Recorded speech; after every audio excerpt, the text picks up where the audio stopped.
രാധേ കൃഷ്ണ. ശ്രീ ഗുരുവായൂരപ്പ ശരണം.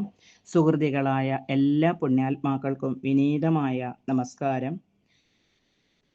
2026 ജനുവരി 29 അഥവാ മകരം 15-ാം തീയതി വ്യാഴാഴ്ച ഭഗവാന്റെ അതിശ്രേഷ്ഠമായ ജയ ഏകാദശി, അതായത് മാഘമാസത്തിലെ ശുക്ലപക്ഷ ഏകാദശിയെ ജയ ഏകാദശി എന്നും ഭൈമി ഏകാദശി എന്നും പറഞ്ഞു വരുന്നു.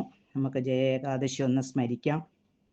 ഹരേ രാമ രാമ രാമ ഹരേ ഹരേ, ഹരേ കൃഷ്ണ കൃഷ്ണ കൃഷ്ണ ഹരേ ഹരേ, ഹരേ രാമ രാമ രാമ ഹരേ ഹരേ, ഹരേ കൃഷ്ണ കൃഷ്ണ കൃഷ്ണ ഹരേ ഹരേ, ഹരേ രാമ രാമ രാമ ഹരേ ഹരേ, ഹരേ കൃഷ്ണ കൃഷ്ണ കൃഷ്ണ ഹരേ ഹരേ.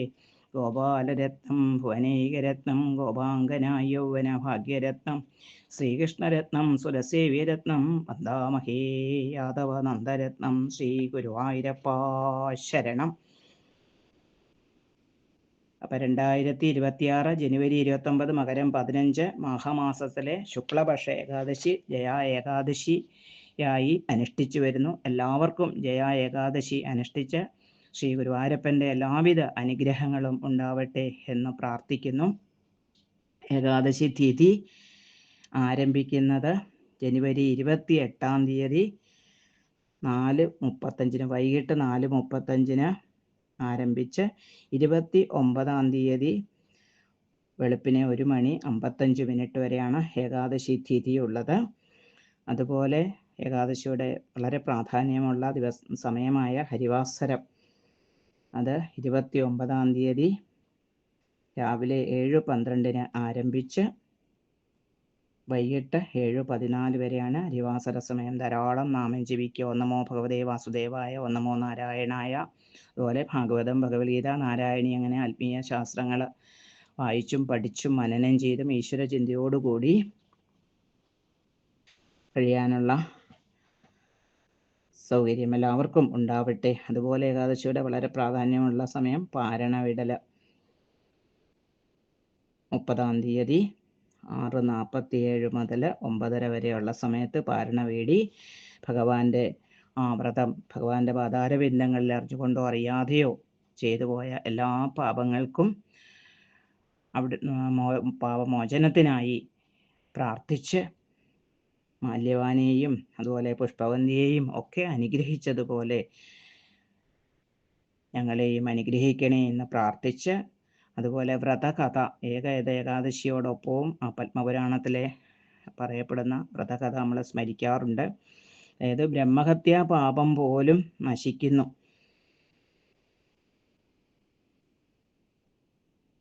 അതുപോലെ ഭഗവാന്റെ അനുഗ്രഹം കിട്ടിയവരെ എല്ലാവരും നമസ്കരിക്കുന്നു. ശ്രേഷ്ഠന്മാർ ചെയ്യുന്നത് മറ്റുള്ളവരും അനുകരിക്കുന്നു. അങ്ങനെ ദേവേന്ദ്രൻ പോലും ശപിച്ചതായ ആ മാല്യവാന് പുഷ്പവന്തിയും പിന്നീട് ദേവേന്ദ്രൻ നമസ്കരിക്കുന്നതും അമൃത് സന്തോഷത്തോടെ കൊടുക്കുന്നതുമായിട്ടുള്ള ആ വ്രതകഥയിലേക്ക് നമുക്കൊന്ന് നോക്കാം. അതായത് സ്വർഗത്ത് ദേവേന്ദ്രന് ഇടയ്ക്കിടയ്ക്കൊക്കെ നാടകങ്ങൾ, നൃത്ത സദസ്സുകളൊക്കെ വയ്ക്കാറുണ്ട്. അങ്ങനെ ഒരു ദിവസം നാടകമൊക്കെ നടന്നുകൊണ്ടിരിക്കുമ്പോൾ മാല്യവാൻ എന്ന ഗന്ധർവൻ മാലിനിയുടെ പുത്രിയായ പുഷ്പവന്തി എന്ന ഗന്ധർവ യുവതി, അവൾ വളരെ അതിസുന്ദരിയായിരുന്നു. അവളുടെ അഴകിൽ മാല്യവാൻ ഭ്രമിച്ചു. അങ്ങനെ പുഷ്പവന്തിയും മാല്യവാനും കൂടി ദേവേന്ദ്രൻ്റെ മുമ്പിൽ നൃത്തം ചെയ്യുകയാണ്. പക്ഷേ അന്യോന്യം അനുരക്തരായതുകൊണ്ടായി തീർന്നപ്പോൾ അവർക്ക് എന്തായി, സ്വരവും താളലയങ്ങളൊക്കെ തെറ്റി. അപ്പം ദൈവീകമായ ആ സദസ്സിൽ അവരെ പരിസരം മറന്ന്, അല്ലെങ്കിൽ സ്ഥലകാല ബോധം നഷ്ടപ്പെട്ടവരെ പോലെ പെരുമാറി. അത് സ്വർഗത്തെ ദൈവീകതയ്ക്ക് കോട്ടം തട്ടുന്നു എന്ന് മനസ്സിലാക്കിയ ദേവേന്ദ്രന് കോപിഷ്ഠനായി. അങ്ങനെ ദേവേന്ദ്രൻ ഇതാ മാല്യവാനെയും പുഷ്പവന്തിയെയും ഭൂമിയിൽ പിശാച ദമ്പതികളായി അലയട്ടെ എന്ന് ഒരു ശാപം കൊടുക്കുന്നു. അങ്ങനെ ശാപത്തിൻ്റെ ഫലമായിട്ട് പിശാചുക്കളായി മാറിയ യുവമിഥുനങ്ങൾ ഹിമാലയ സാനുക്കളിലൂടെ ഇങ്ങനെ വളരെ കാലം, ഹിമാലയത്തിൽ എന്താ പോയിട്ടുള്ളവർക്കറിയാം അല്ലേ, നല്ല ഹിമത്തിൻ്റെ ആലയം അല്ലേ, നല്ല തണുപ്പ്. അങ്ങനെ അതിശൈത്യം, വല്ലാത്ത തണുപ്പ് സഹിക്കാൻ വയ്യാതെ അവർ വളരെയധികം ദുഃഖിച്ചും കഷ്ടപ്പെട്ടു അങ്ങനെ നടന്നു. ഇങ്ങനെ ഒരു പൈശാചികത്വം നമുക്ക് വന്നല്ലോ എന്ന് വളരെയധികം വിഷമിച്ചുകൊണ്ട് അവരങ്ങനെ കാലം കടന്നു പോകുന്നു. അങ്ങനെ ഇരിക്കുമ്പോൾ ഇതാ മാഘമാസത്തിലെ ശുക്ലപക്ഷ ഏകാദശി. പക്ഷേ ശുക്ലപക്ഷമാണെന്നോ മാഘമാസമാണെന്നോ ജയ ഏകാദശിയാണെന്നോ ഒന്നും അവരറിഞ്ഞില്ല.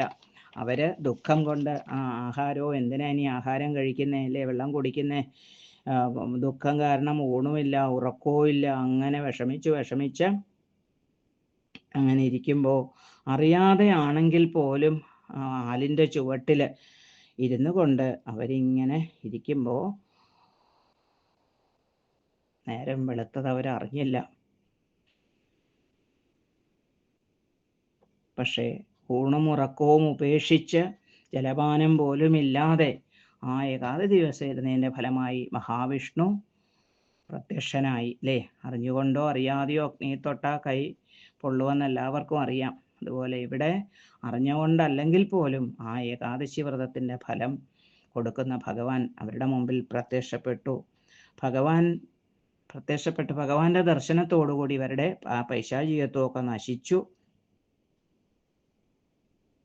സ്വന്തം രൂപം അവർക്ക് തിരികെ കിട്ടുന്നു. അപ്പോൾ അവർ പരസ്പരം നോക്കി, രണ്ടുപേർക്കും അത്ഭുതമായി. അങ്ങനെ സന്തോഷിച്ചു നിൽക്കുമ്പോഴേക്കും ഇതാ ആകാശത്തുനിന്ന് പുഷ്പവിമാനം വരുന്നു. അവര് സ്വന്തം രൂപത്തിൽ സ്വർഗത്തിലേക്ക് എത്തിച്ചേരുന്നു. അവരെ കണ്ടപ്പോൾ ദേവേന്ദ്രന് ഭയങ്കര അത്ഭുതമായി. എന്നിട്ട് ഇവരോട് ചോദിച്ചു, ഏതൊരു പുണ്യത്താലാണ് നിങ്ങളുടെ പിശാചത്വം മാറിയത്, അല്ലെങ്കിൽ ഏത് ദേവനാണ് ഞാൻ ശപിച്ച ആ ശാപത്തിൽ നിങ്ങൾക്ക് മോചനം തന്നത് എന്നൊക്കെ അവരോട് ചോദിച്ചു. അപ്പോൾ പറഞ്ഞു, അവിടുന്ന് ഞങ്ങളെ ശപിച്ചു, പക്ഷേ അത് ശാപമെന്ന് തോന്നുന്നുവെങ്കിലും ഞങ്ങൾക്കത് അനുഗ്രഹമായിട്ട് മാറി. അവിടുത്തെ അനുഗ്രഹത്താൽ ഞങ്ങൾക്ക് വിഷ്ണു ദർശനം, കാരണം ഞങ്ങൾ ദുഃഖത്താൽ വിഷമിച്ചിരുന്ന, ജലപാനം പോലുമില്ലാതെ ഉറങ്ങാതെ ഇരുന്ന ഞങ്ങൾ ഇത് അന്നൊരു ജയ ഏകാദശി ആയിരുന്നു എന്നും ഭഗവാൻ പറഞ്ഞപ്പോഴാണ് അറിഞ്ഞത്. അങ്ങനെ മഹാവിഷ്ണുവിൻ്റെ ദർശനവും അനുഗ്രഹവും കൊണ്ടാണ് ഞങ്ങളുടെ പിശാചത്വം മാറി സ്വന്തം രൂപം കിട്ടിയത് എന്നൊക്കെ പറഞ്ഞപ്പോൾ ദേവേന്ദ്രന് വലിയ സന്തോഷമായി. താൻ ശപിച്ചവരാണെങ്കിൽ പോലും അവർക്ക് മഹാവിഷ്ണുവിൻ്റെ ദർശനവും അനുഗ്രഹവും കിട്ടിയെന്നറിഞ്ഞപ്പോൾ ഭഗവാന്റെ അനുഗ്രഹം കിട്ടിയ ഒരാളെ നമസ്കരിക്കുന്ന പലർക്കും ബുദ്ധിമുട്ടുള്ള ഒരു കാര്യമാണ് നമസ്കരിക്കാൻ, ഇല്ലേ? ഭഗവാന്റെ അനുഗ്രഹം കിട്ടിയവരെ നമ്മൾ നമസ്കരിക്കണം. കാരണം ഭഗവാൻ ആവർത്തിച്ച് പറയുന്നു, എനിക്കാരെയാണ് ഇഷ്ടം, എൻ്റെ ഭക്തന്മാരെയാണ് എന്ന് വീണ്ടും വീണ്ടും ഭഗവാൻ പറയുന്നു. അപ്പോൾ ഭഗവാന്റെ അനുഗ്രഹം കിട്ടിയ ഭക്തന്മാരെ നമസ്കരിച്ചാൽ ഭഗവാന് സന്തോഷമാകും. ഏതായാലും ദേവേന്ദ്രൻ അവരെ നമസ്കരിച്ചു. താൻ ശപിച്ചിട്ട് പോലും ഇവർക്ക് ഇങ്ങനെ തിരിച്ച് സ്വരൂപം കിട്ടാൻ ഭഗവാന്റെ കാരുണ്യം കൊണ്ട് സാധിച്ചുവല്ലോ. ഇതാ ഈ അമൃത് എടുത്തോളൂ എന്ന് പറഞ്ഞ് ഇതാ നിങ്ങൾ രണ്ടുപേരും ഈ അമൃത് സേവിക്കാൻ പറഞ്ഞ് ദേവേന്ദ്രൻ സന്തോഷത്തോടുകൂടെ അവർക്ക് അമൃത് കൊടുക്കുന്നു. അതുപോലെ ഹരിവാസരം നോൽക്കുന്നവരും വിഷ്ണുഭക്തരുമായ മനുഷ്യർ പോലും നിങ്ങൾക്ക് പൂജ്യരായിട്ട് തീരും എന്ന് പറഞ്ഞു. നീ പുഷ്പവന്തിയോട് ഒരുമിച്ച് ഇനി സ്വർഗത്തിൽ വളരെ കാലം വസിച്ചു കൊള്ളുക എന്ന് ദേവേന്ദ്രൻ അവർക്ക് സന്തോഷത്തോടെ അനുഗ്രഹം കൊടുക്കുന്നു. അങ്ങനെ ശപിച്ചവരെ പോലും ഭഗവാന്റെ അനുഗ്രഹം കിട്ടുകയും പിന്നീട് അവരെ ശപിച്ച ദേവേന്ദ്രൻ നമസ്കരിക്കുന്ന രംഗങ്ങൾ. അപ്പം നമുക്കിതുമായിട്ട് ബന്ധപ്പെട്ട ശ്രീമദ് ഭാഗവതത്തിൽ തന്നെ സ്വർഗത്ത് നടക്കുന്നതായ ആ നൃത്തസദസ്സിലും ഗാനസദസ്സും ഒക്കെ നടക്കുന്ന സമയത്ത് ഇതാ ഉപബർഹണൻ എന്ന് പറഞ്ഞൊരു ഗന്ധർവൻ അവിടെ എത്തിച്ചേരുന്നതും ആ പ്രജാപതിമാരുടെ സദസ്സിൽ വളരെ മോശമായിട്ട് പെരുമാറിയത് കൊണ്ട് പ്രജാപതിമാർ ശപിച്ച് വളരെ താഴ്ന്ന ഒരു ജന്മം കിട്ടുന്നതും പിന്നീട് സജ്ജന സംസർഗത്തിലൂടെ ബ്രഹ്മാവിൻ്റെ പുത്രനായി നാരദനായി മാറിയ കഥ ഭാഗവതത്തിൽ രണ്ടിടത്തായിട്ട് നാരദൻ്റെ പൂർവ്വജന്മം സ്മരിക്കുന്നുണ്ട്. ഗന്ധർവനായിട്ടുള്ളതും പിന്നെ ബ്രഹ്മാവിൻ്റെ പുത്രനായി പുനർജനിച്ചതും സത്സംഗത്തിലൂടെ. അപ്പോൾ സജ്ജനങ്ങളെ ബഹുമാനിച്ചു കഴിഞ്ഞാൽ നമുക്ക് ഉയർന്ന പദവിയിലെത്താം. സജ്ജനങ്ങളെ നിന്ദിച്ചാൽ അത് നമ്മുടെ അധപ്പതനത്തിനും കാരണമാകുന്നു.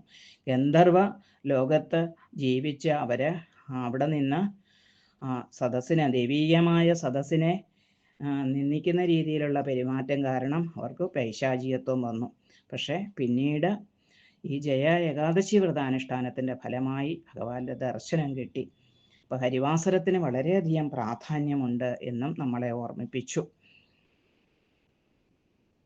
അപ്പോൾ ശപിച്ചവരുടെ കൂടെ അനുഗ്രഹം ഏറ്റുവാങ്ങിയ മാല്യവാനെയും പുഷ്പദന്തിയെയും അനുഗ്രഹിച്ചതുപോലെ അറിഞ്ഞുകൊണ്ടോ അറിയാതെയോ ചെയ്ത ഞങ്ങളുടെ പാപത്തെയും മാറ്റി ഞങ്ങളെയും അവിടുത്തെ അനുഗ്രഹത്തിന് പാത്രീഭൂതരാക്കണേ എന്ന് പ്രാർത്ഥിച്ചുകൊണ്ട് ഓരോ വാക്കുകളും പൊന്നൂരാരപ്പൻ്റെ തൃച്ചേവടികളിൽ തുളസി പൂക്കളായി സമർപ്പിച്ച് എല്ലാവർക്കും അവരവരുടെ ആരോഗ്യത്തിനും സാഹചര്യത്തിനും അനുസരിച്ച് വ്രതാനുഷ്ഠാനങ്ങൾ നോക്കി ഭഗവാന്റെ അനുഗ്രഹം നേടാൻ സാധിക്കട്ടെ എന്ന് പ്രാർത്ഥിച്ച് കായേന വാചാ മനസേന്ദ്രിയർവ ബുദ്ധ്യാത്മനാവ പ്രകൃതിയ സ്വഭാവാത് കരോമി യദ്യൽ സകലം വരസ്മി നാരായണായേതി സമർപ്പയാമി. ഗുരുവായൂരപ്പ സന്തോഷിക്കണം.